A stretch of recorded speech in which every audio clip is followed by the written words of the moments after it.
Hereby I open this academic ceremony in which Carey Marr will defend the academic thesis examining the effects of acute stress on memory in eyewitness settings. May I invite you to present a summary of your study and a conclusion of your thesis. Thank you so much, Prorector. I will start by sharing my screen with you all.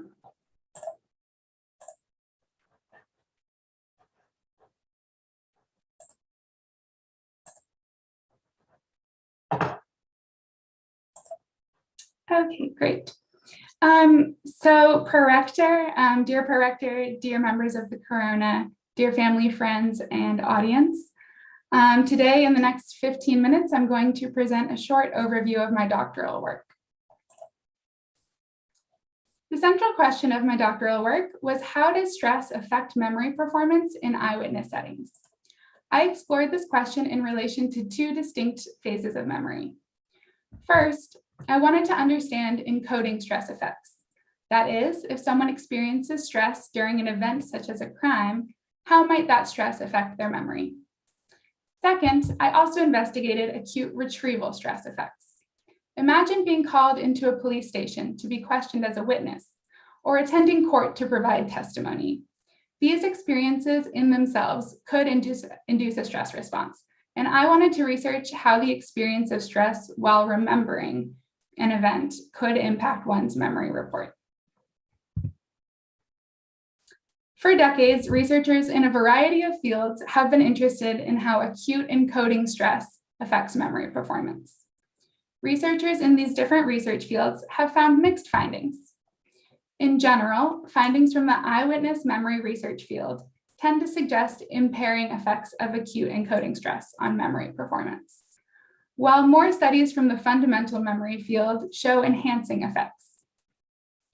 These contrasting findings can be explained by closely examining some of the methodological differences in these relevant studies. For example, researchers in the eyewitness memory field may use field studies to examine the effects of acute stress on memory, such as by testing the memories of people who have been through highly stressful experiences, like military personnel or firefighters. Fundamental memory researchers, on the other hand, more often induce stress in the lab using validated laboratory stressors and collecting physiological measures of stress. They more often test memory for simple stimuli, such as words or pictures that are shown to participants in the lab. Both types of these experimental designs have different strengths and weaknesses when thinking about applications to eyewitness settings. In my thesis, I aimed to bring together the strengths of these two fields to further investigate this relationship in an eyewitness relevant manner. As for the relationship between acute retrieval stress and memory, findings in this area are more established, with most research suggesting a negative effect of retrieval stress on memory performance. However, there has been limited work published investigating this relationship in eyewitness settings, despite the importance of this question in the real world. If retrieval stress does have a negative effect on memory performance, this could be very problematic in real-world forensic settings. Therefore, in my thesis, I investigated the effects of retrieval stress on recognition and recall performance, but also tested a cognitive intervention to see how potential negative effects of stress might be mitigated. My doctoral work consists of 5 chapters containing 1 survey and 3 empirical laboratory experiments to examine these research questions. In this short presentation, I will focus on 2 of my chapters. First, I will discuss findings from a survey of memory experts and lay people. Then I will present 2 experiments from chapter 3, in which I examined the effects of acute stress on memory for faces. There's very limited past work regarding what experts and lay people believe about how stress affects memory, particularly in eyewitness settings. Additionally, given that the research findings between the eyewitness field and the fundamental memory field seem to come to different conclusions, particularly regarding encoding stress, I wanted to see whether expert beliefs might differ as well. Therefore, I surveyed 37 eyewitness memory experts, 36 fundamental memory experts, and 109 lay people on a variety of statements related to acute stress and memory performance.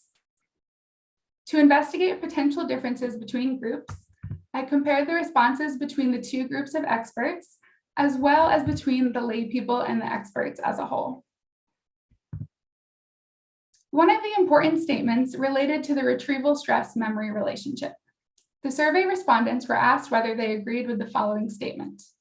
Experiencing stress while trying to remember something, that is, at retrieval, impairs memory retrieval.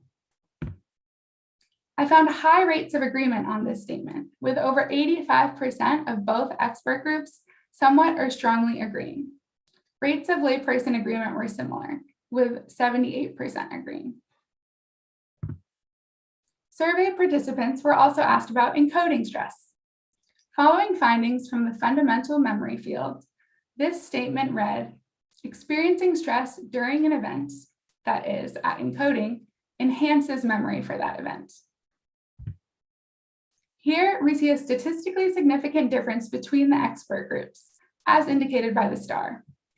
Specifically, 78% of the fundamental memory experts somewhat or strongly agreed with this statement, while only 32% of the eyewitness memory experts agreed.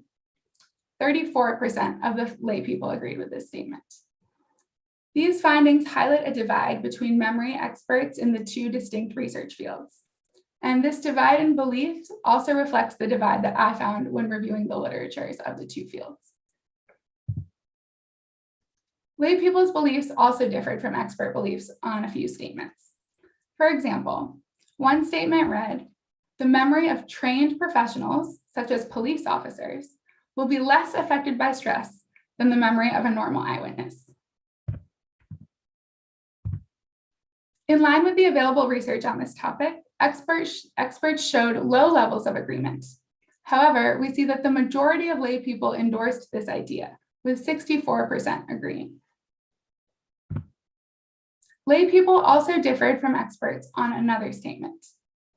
Eyewitnesses who experience stress during a crime are more likely to have memories that are unconsciously blocked due to trauma, that is, repressed memories, than those who do not experience such stress.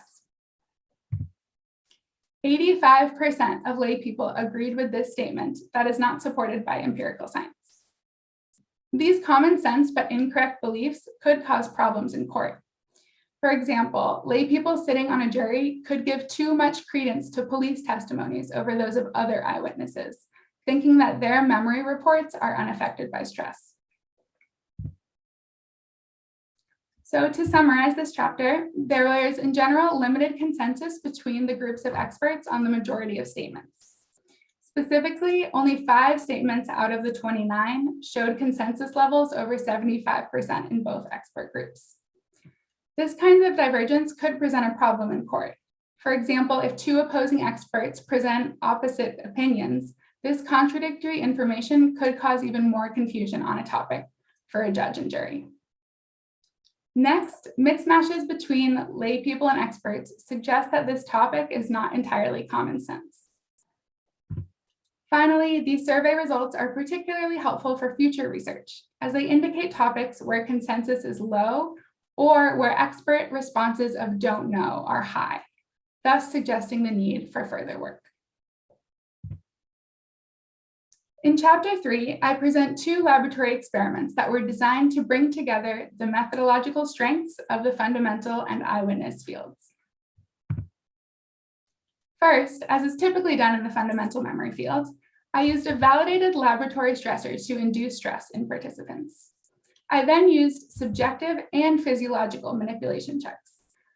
For the first experiment, I examined negative affect and blood pressure, and in the second, I also examined cortisol, the main stress hormone in humans. Finally, my studies took place over 2 days to ensure that the encoding and retrieval memory phases occurred separately.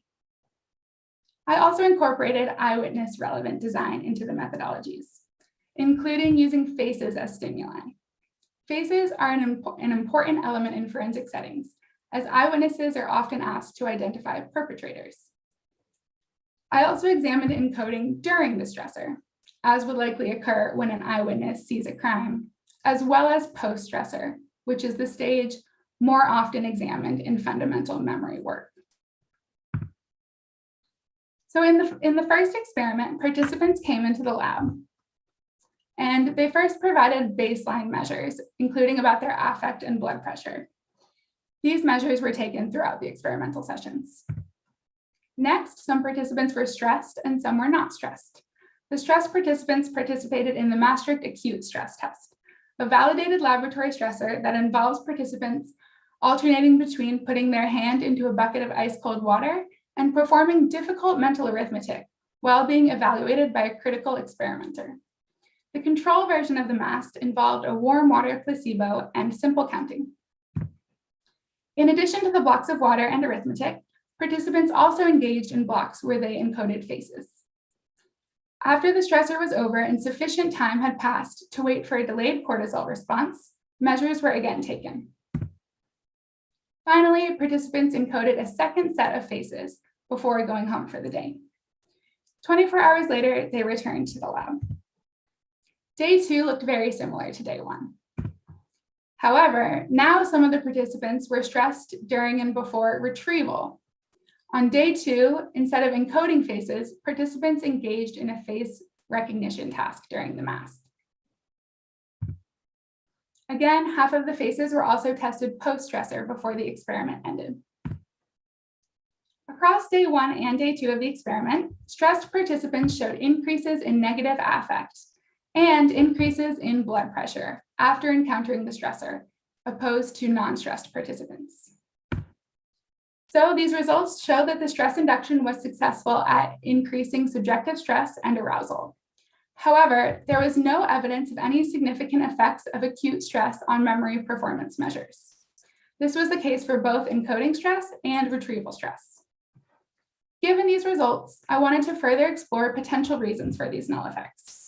For example, past fundamental research with a similar design often used stimuli such as words or pictures. So I wondered if faces were remembered differently than other types of stimuli.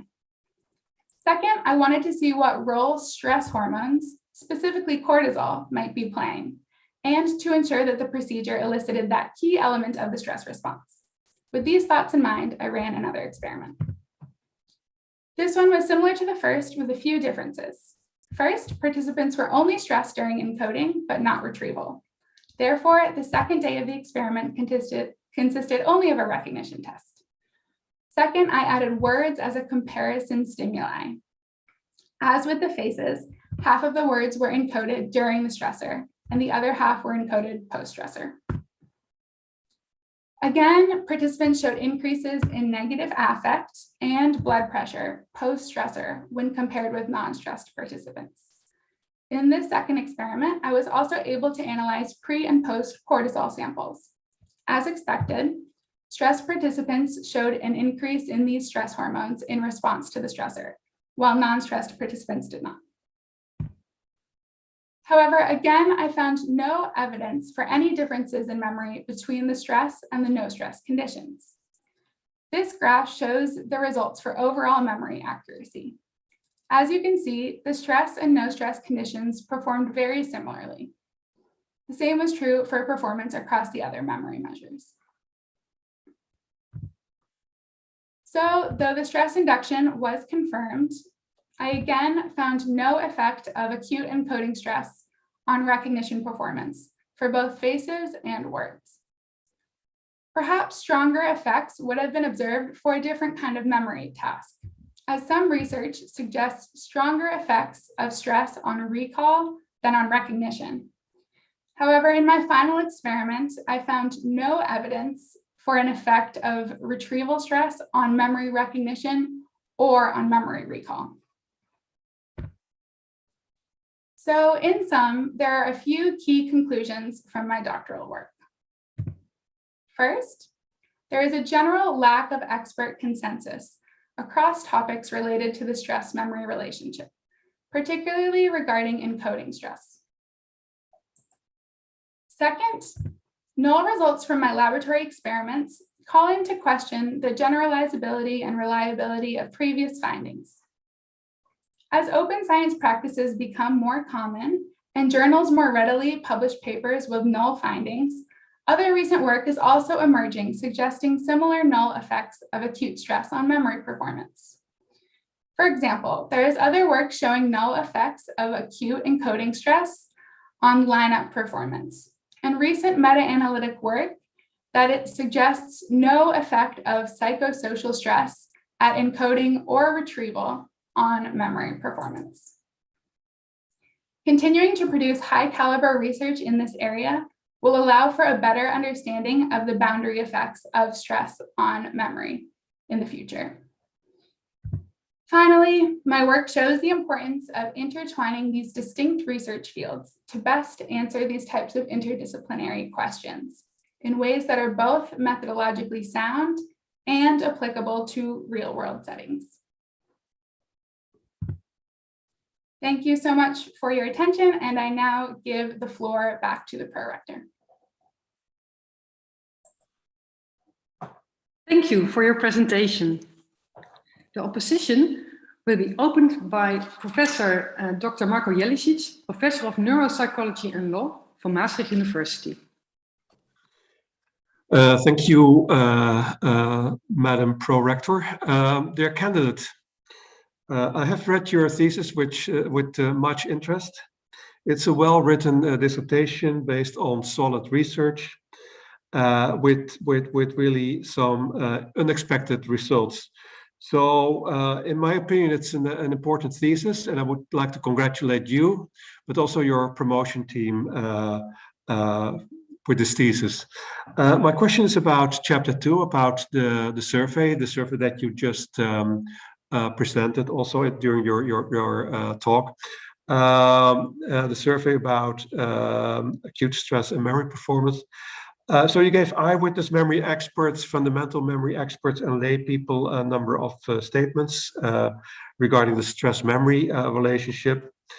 And for each of these statements, the participants had to indicate whether or not they agreed or disagreed or didn't know the correct answer.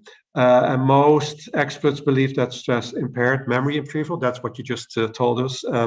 And then there was the difference between fundamental memory experts and eyewitness memory experts with regard to the encoding. So the fundamental memory experts thought that that stress during encoded benefits memory, and the eyewitness memory experts did not endorse that.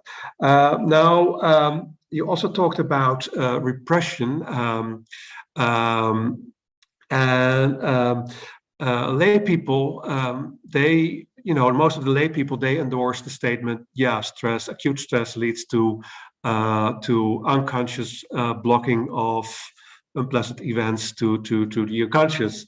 So it's basically the Freudian kind of repression. So that was endorsed by most lay people, and most experts did not endorse that view. However, if you look at your survey, about 15% of all the experts, both in the fundamental memory expert group and the eyewitness memory group, they did endorse the idea that stress leads to repression of stressful material. Now, that is kind of strange because they are experts. And I will tell you, the following. When I was a student at the University of Amsterdam, and that is a long time ago in the 1980s, I already had to learn textbooks in which they explained that Freudian repression is basically a myth. And that was 35 years ago. And now we're now in 2021, and there are apparently experts who still believe in repression. So my question is, how come that there are experts, and not just one or two, but 15%? How come that there are experts who still believe who still endorse this, or still believe in repression? So could it be that some of your experts or some of the respondents or participants who filled out your survey, that they reacted in a sloppy way, that they sort of went through it really in a fast way, and just for that reason they endorsed this myth, or were they not real experts? If you are not a real expert, you might still believe, just like many lay people, that Freudian repression, that there is empirical support for that.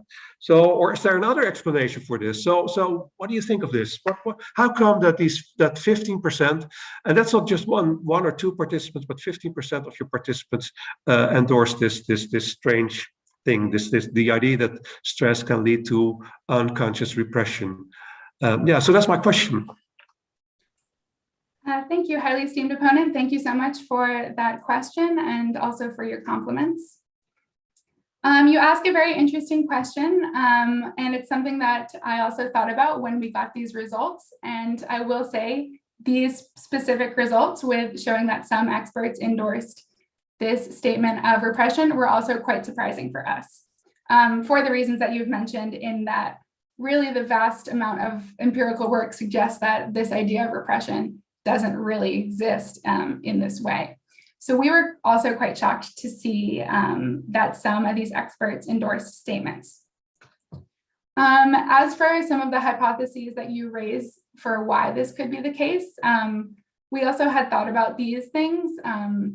When designing the study, because it was an online study specifically, one thing that we made sure to do was to put in a bunch of check questions in there to make sure that, first of all, the lay people, but also that the experts weren't just going through and, quickly checking off boxes and answering questions.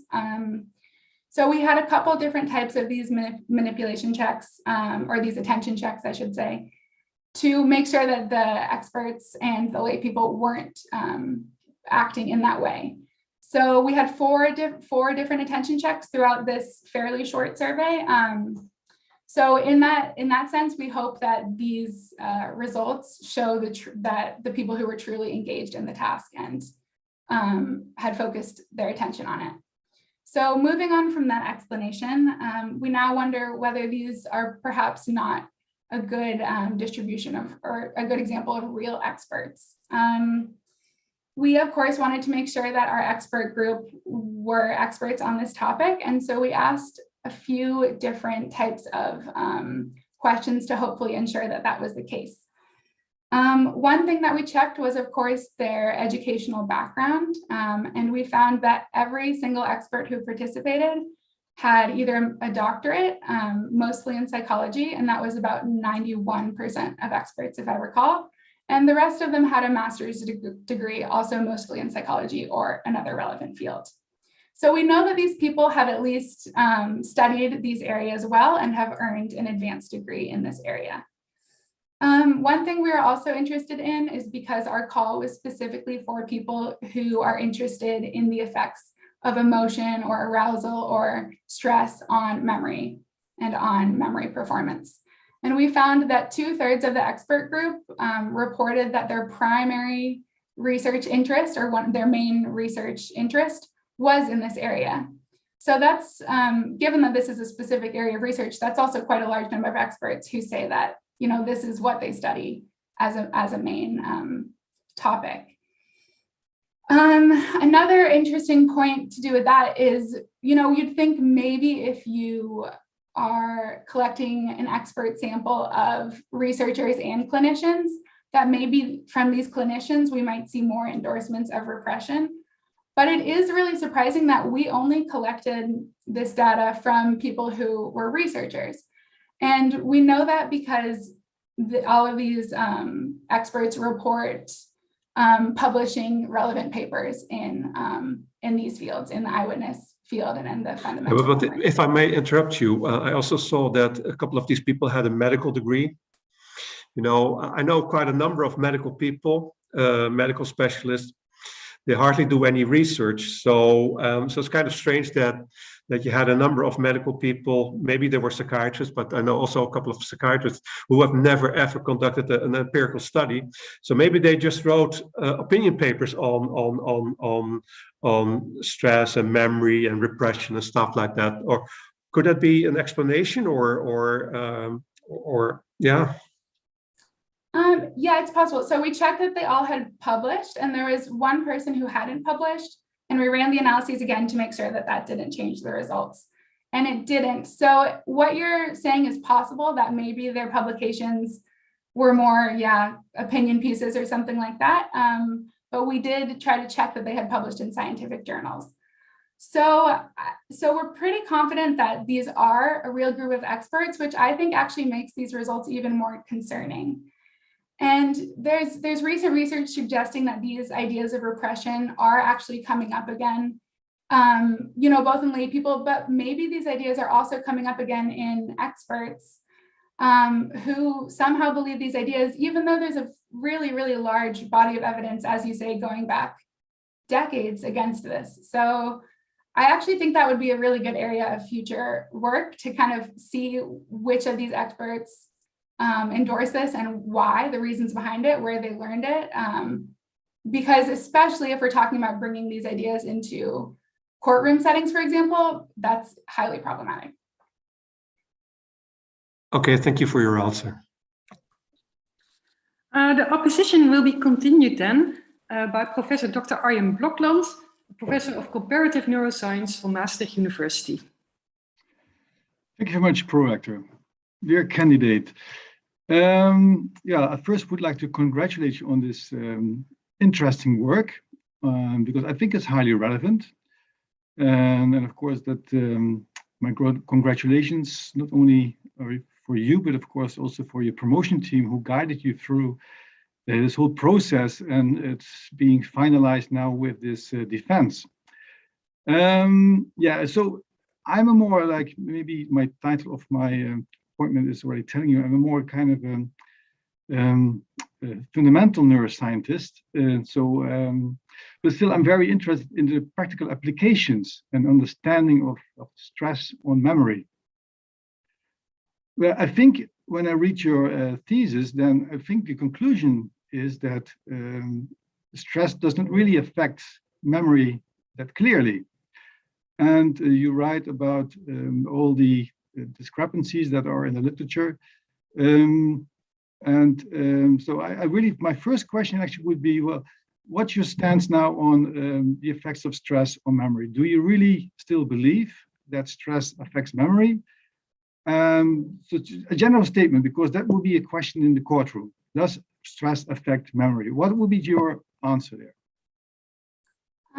My answer, stemming from the work in my thesis, would be that specifically when looking at mild to medium levels of stress, there are not always consistent results that can be found, and likely the effect size is often overestimated when talking about encoding stress. When talking about retrieval stress, I would say that, my work presents some null findings, but there is a much larger theoretical backing and research backing of this statement. And so my belief is that likely there is this negative impairing effect of retrieval stress on memory, but that, again, this isn't always found in every situation, and the effect size might be a little bit overestimated. Yeah, but that would be not a very good answer in the courtroom, of course, because then the judge would say, well, that's not useful for me. So what would be your advice to a judge if he questions, does stress affect memory for the eyewitness? Yes, highly esteemed opponent, thank you so much for your second question.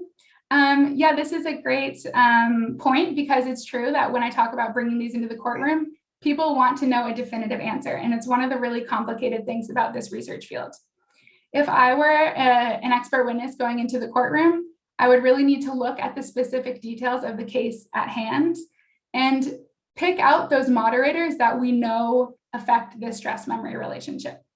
So for example, if we were looking at a case where an eyewitness is remembering these central details, We know that that experts really endorse this as well. Over 80% of experts in my survey suggested that central details are remembered better, whereas peripheral details maybe not so much.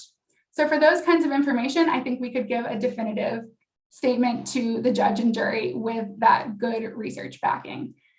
That being said, in other areas where my results kind of don't really show things, or the effect size seems really, really small and might not be applicable, it might not actually be good to be bringing a definitive statement about how stress affects memory into the courtroom.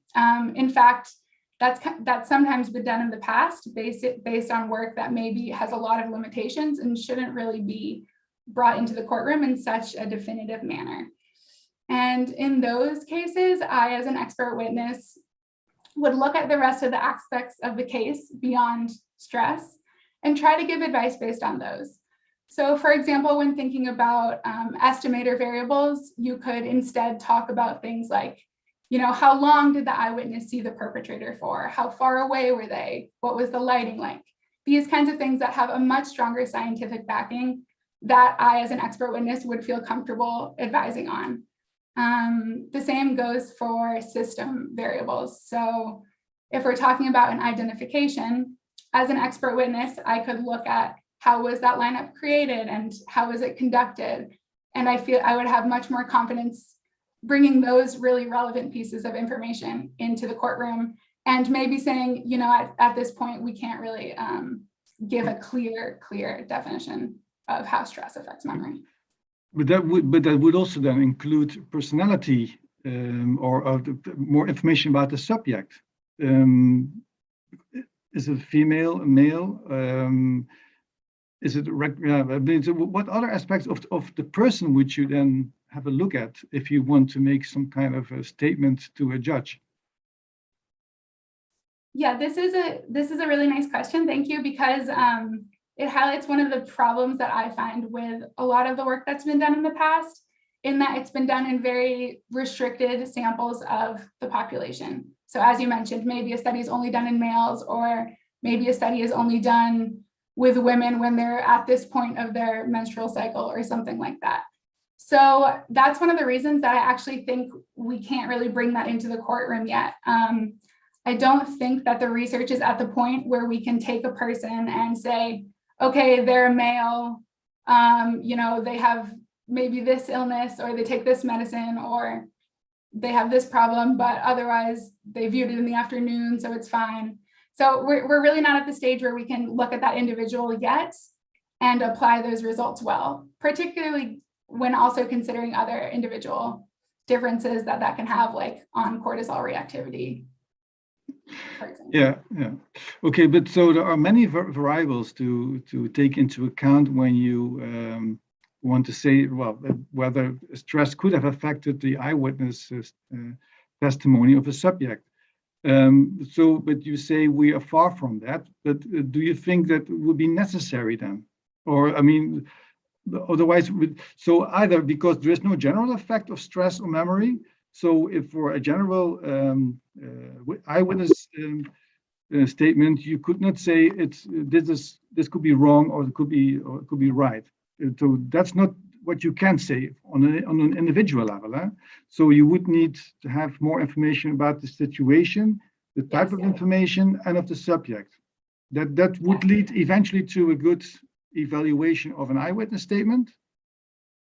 Yes, I think knowing all of those factors would definitely help. As I said, I think in some areas we kind of know a little bit more, such as with the detail type, looking at those central versus peripheral details.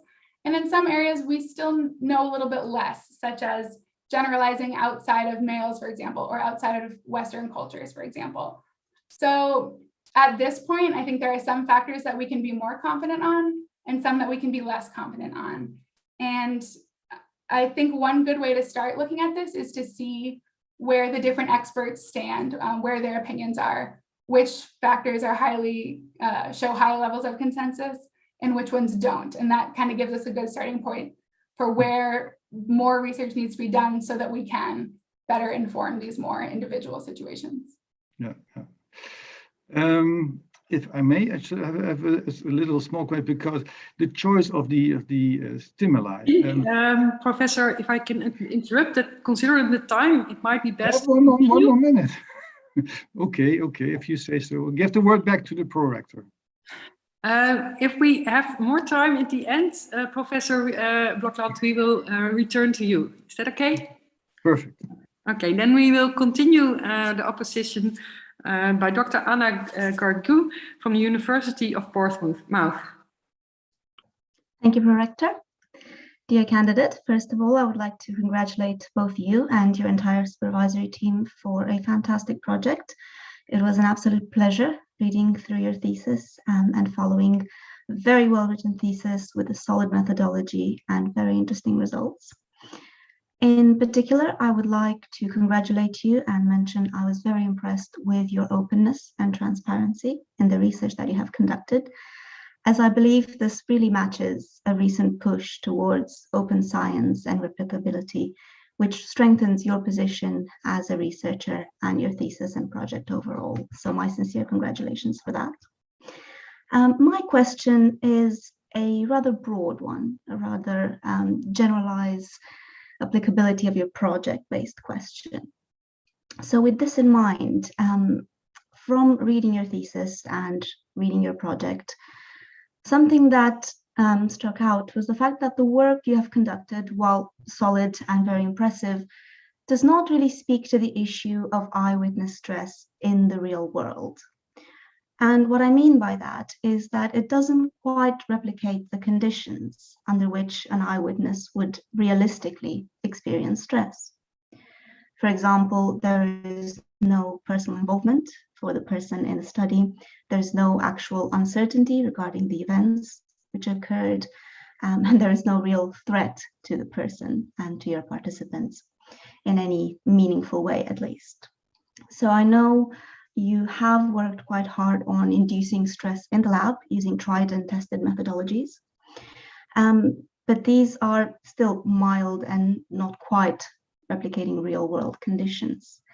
So with all that in mind, the question I would like to ask you is, what does this work add to our understanding of the effects of stress on eyewitness memory?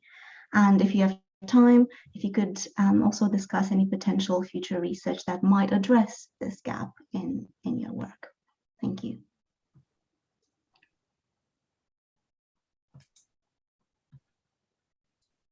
Esteemed opponent, thank you so much for your compliments as well as for your question.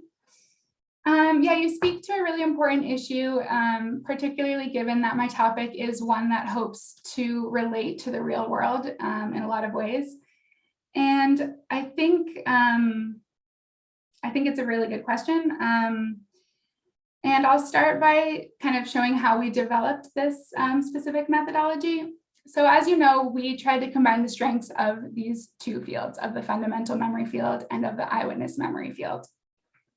To do so, we kind of had to pick and choose what was most important, at least starting out in a research line like this.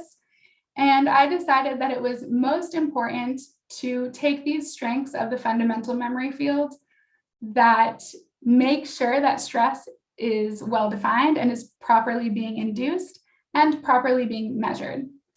And in addition to that, trying to make sure that we're actually talking about the phase of memory that we want to talk about. So for testing encoding stress, we want to actually make sure that's the phase of memory that we're looking at.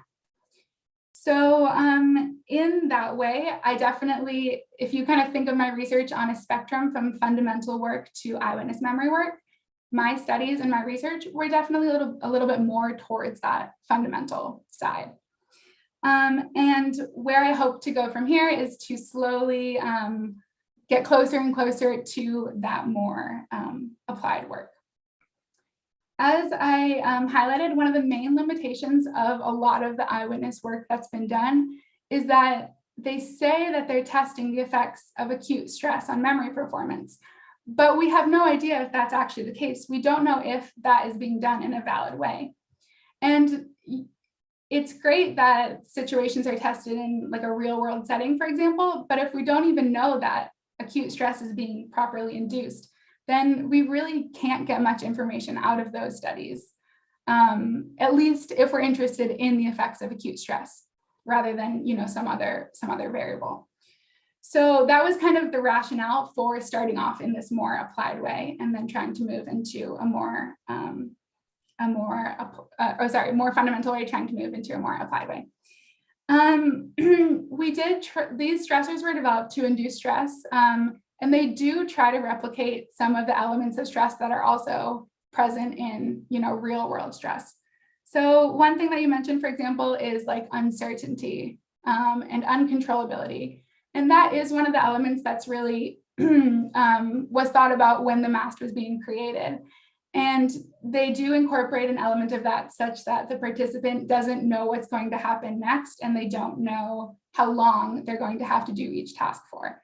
So introducing those kinds of measures of uncertainty hopefully make the stress response more similar to one that would be encountered in the real world. But of course, I understand your point that these are very lab-based studies, and they don't really reflect what we think of as like a crime scenario, for example.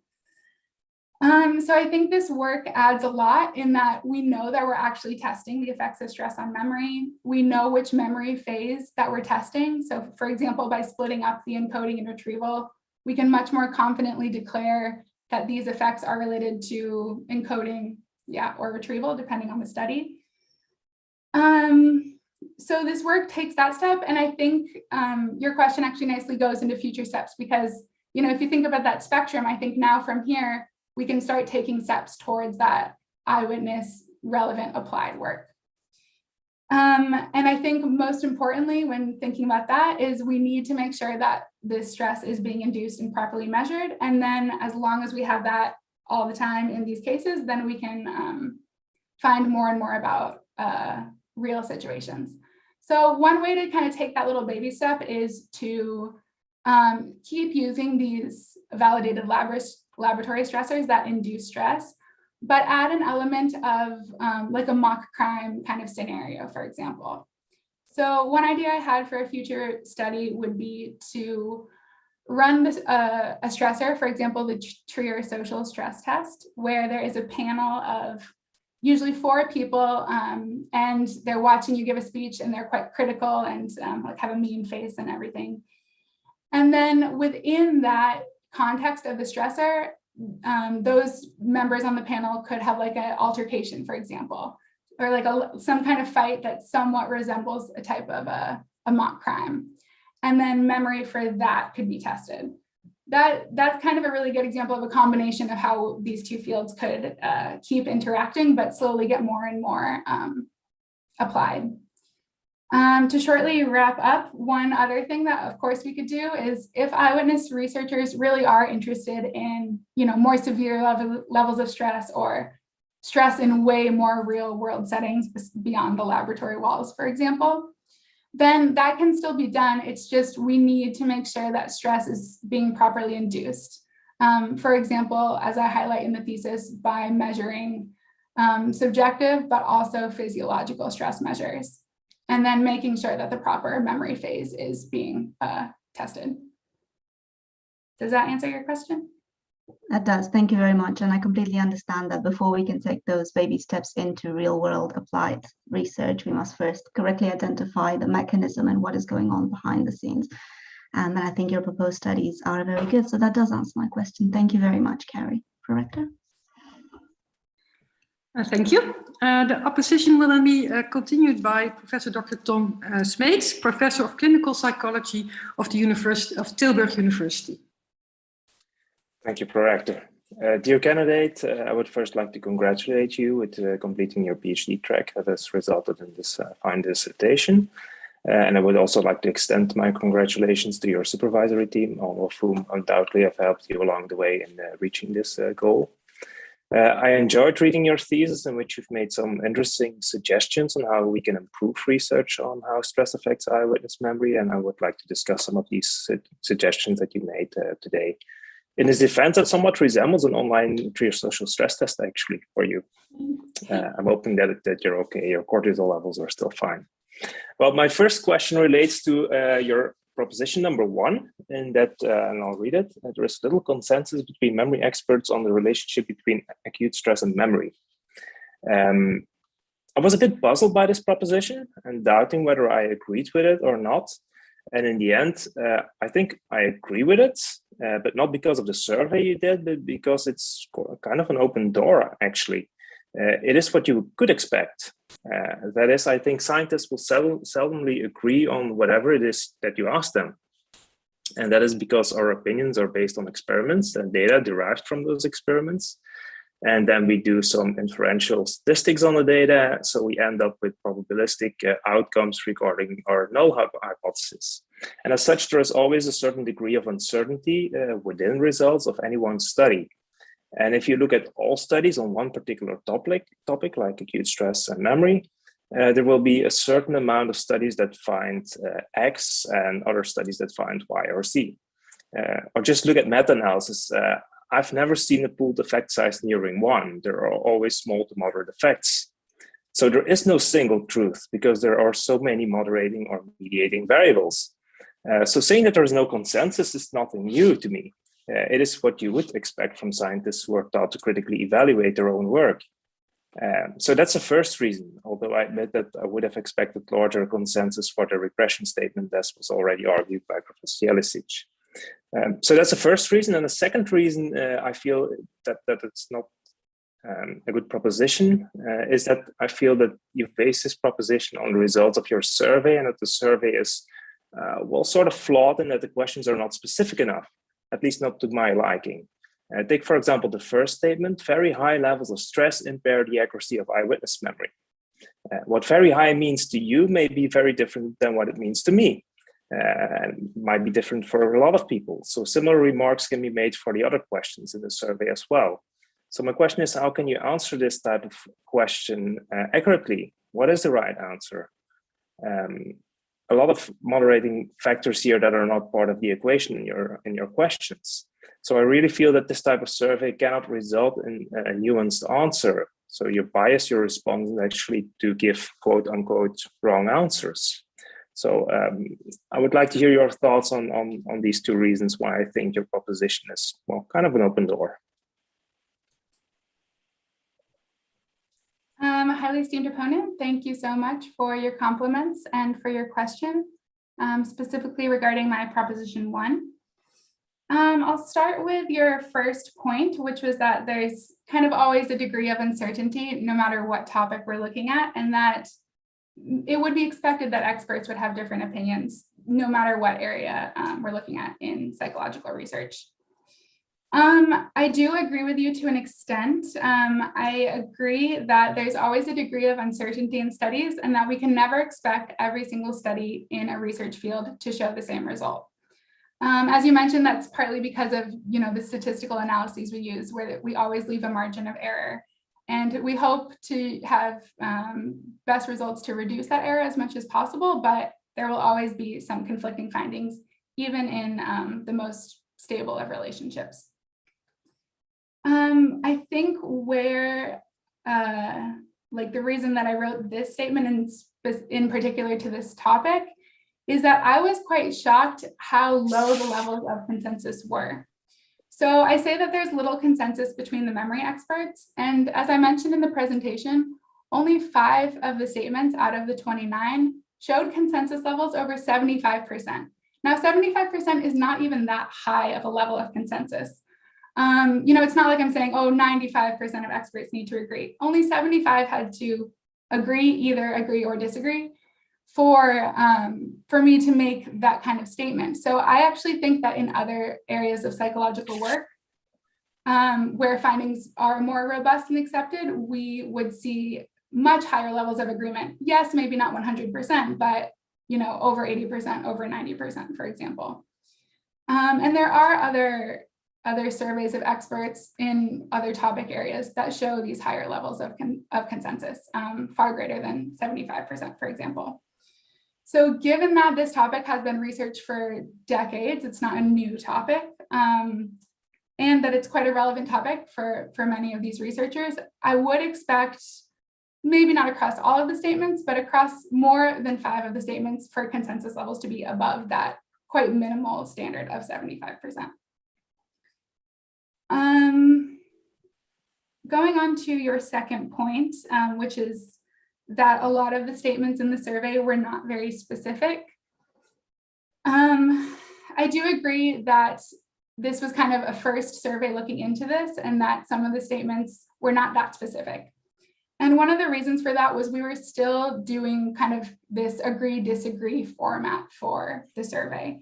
And in that kind of format, you kind of need to have these general blanket statements, sometimes looking at a more specific moderator, but it has to state a certain fact rather than being a bit more fuzzy or unclear.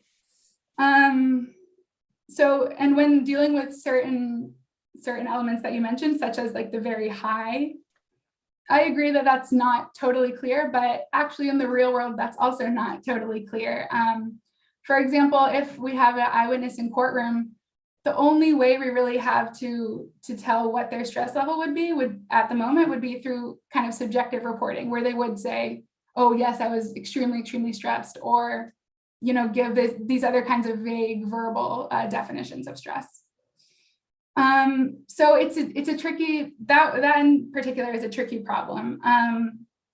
But I still take your point that some of the statements in the survey were not specific enough. And I think if I were to conduct a second survey, potentially what I would do is, now that we have kind of this interesting base, but definitely a starting point, would be that if I'm interested in even more applied situations, what I would do now is maybe give little descriptions of, a fake case of a fake eyewitness who's in court, describe the situation around their experience of stress, including, these different moderators and how they relate to, different moderators in, this crime that they experienced, and maybe give a few different of those, and then have experts give their opinion on what they would say, for example, as an expert witness.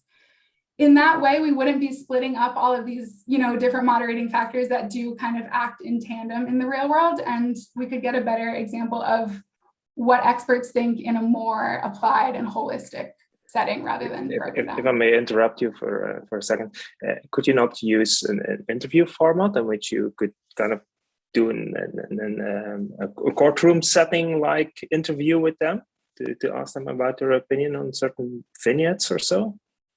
Yeah, no, that's a great idea. Yeah, with the vignettes, you could do an interview setting for sure, which, as you say, might be even kind of a more applied way to do it, because that's how they'd be asked questions if they were to be an expert in court.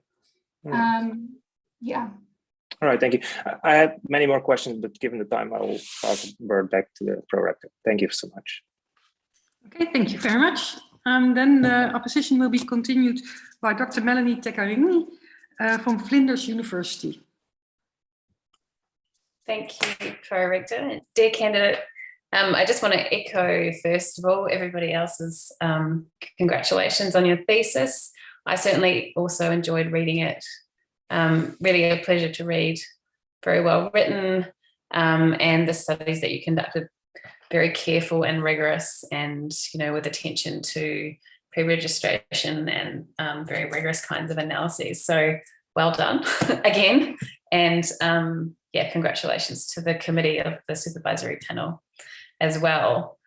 My question is it draws on a couple of things that have come up already, and it's really around your position as an expert on stress. What comes out of your thesis is how well you know the literature on the effects that stress have, and what is stress even. And what you point out quite clearly is that past literature, one of the issues with the stress literature more broadly is that stress has not been consistently manipulated, and it hasn't been consistently measured, and that makes it quite difficult to bring different findings together. So there's a couple of different aspects of measurement of stress then, or operationalization of stress, that I'm interested in. And I know that you measured subjective stress, and you just mentioned subjective reporting just before in terms of negative affect, and you also obviously measured cortisol as well with some of your participants. And I'm interested in, and sort of not just in your own findings, but also when you actually expect that people's experiences of subjective stress will overlap with or not, or reflect some underlying, or the objective measures, which might reflect that participants are aware of an objective experience. But of course, some of the things that objective measures measure, like heart rate, for example, would be observable to participants or to people. Whereas there might be other things like cortisol that might be happening that wouldn't actually be observable. And cortisol, the timing of cortisol doesn't necessarily sit exactly with the timing of the stressor. So, and of course, people might become subjectively stressed after interpreting what's going on for them. So I'm interested in what you kind of think about that overlap, but also what you think it means for how we should define stress, how we should measure stress in future studies like the ones that you've conducted. And just if you have time, I'm also interested in the issue of chronic stress, which is something slightly different, but also about stress measurement. So if people have had, ongoing sources of stress as a kind of persistent type of event for them, and then they encounter an acute stressor, is that something that you think would be additive? Is that something that would be interesting, or do you think that chronic and acute stress is something that should be studied quite separately and is quite different, would have a different impact in terms of on the kinds of dependent variables that you're interested, like eyewitness memory? Esteemed opponent, thank you so much again for your compliments and for the question, and for also joining at this time of night. I really appreciate it. I'll start with your first question, which has to do with how we define and measure stress, and specifically looking at subjective stress compared with more objective physiological measures of stress.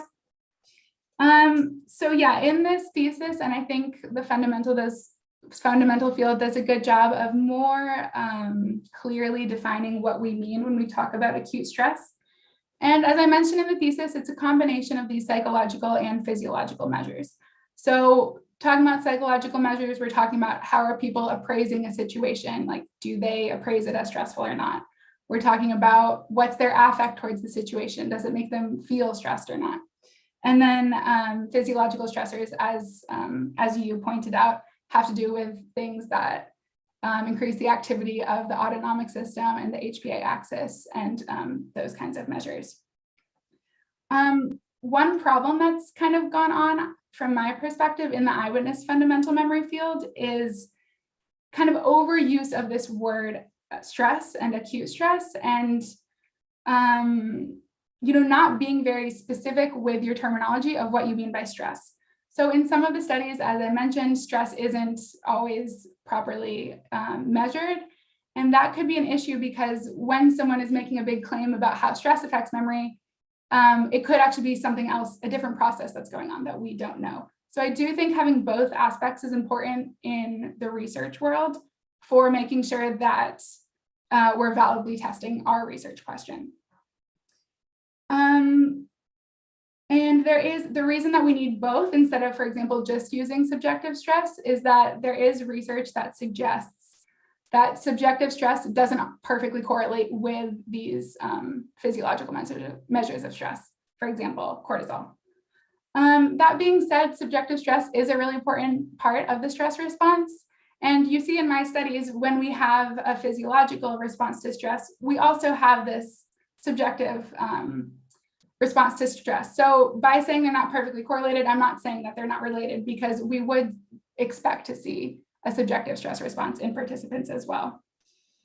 So I think that that's really important for the real world, because as I had mentioned earlier, that's probably the measure that we're going to be more likely to be able to get.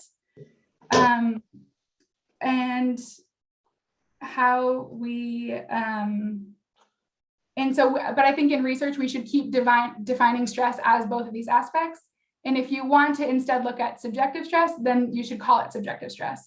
Or if you want to only look at like autonomic activation, then you should call it arousal. So that by using this more specific terminology, we can be clear across the research world and for people who are applying these results, we can be clear what specific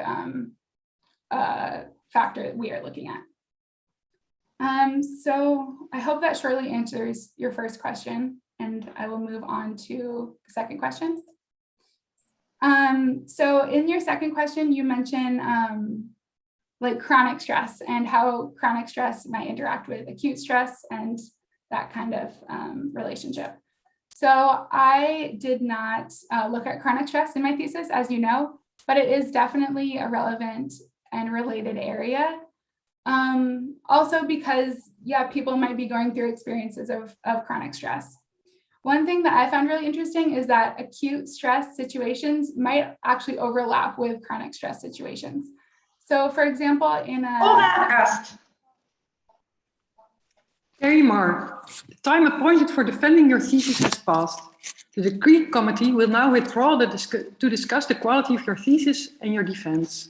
I request that you and your company await the results of our deliberations and our return.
Yes, we are all back. We can proceed. Carey Marr, the decree committee, here present online, has assessed the quality of your thesis and your defense. In view of the positive verdict and taking into account your previous qualifications, the decree committee has decided to grant you the degree of doctor. Professor Otgaar is authorized to confer upon you this academic distinction in accordance with the Dutch university custom. I invite your supervisor to now take the floor. Do you promise to work in accordance with the principles of scientific integrity at all times, to be careful and honest, transparent, independent and responsible? Yes, I promise. By the authority vested in us by law and in conformity with the decision of the committee here present online, I hereby confer upon you, Carey Marr, the degree of doctor and grant you all rights attached by custom and law. As evidence of this, you will soon receive the degree certificate signed by the rector, the secretary, and the supervisor affixed with the official seal of the university shown by the beadle. Congratulations, Carey.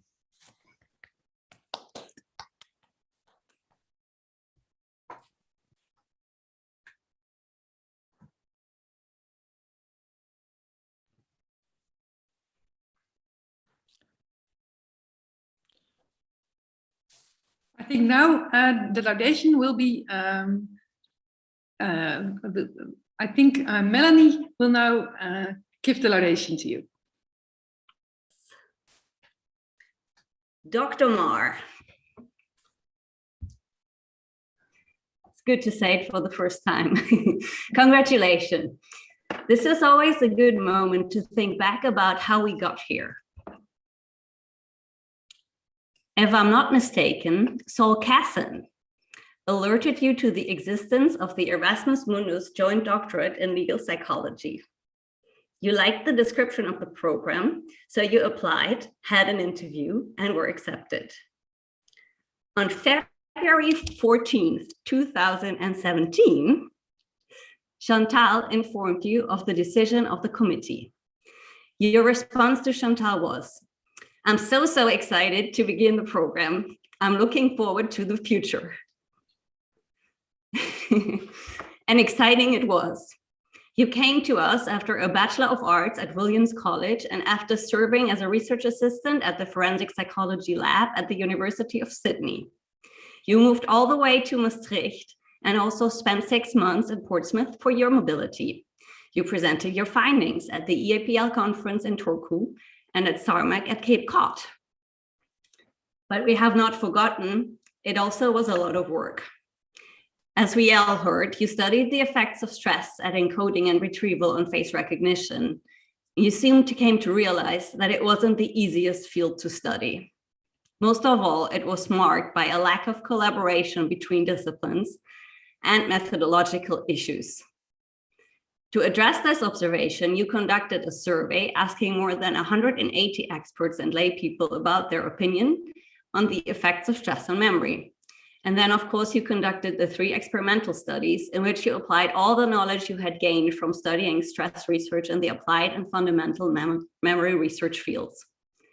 You tested about 700 participants in 2 sessions each, not to mention all the potential participants you screened that you were unable to test because of the strict inclusion criteria that applied to your experiments.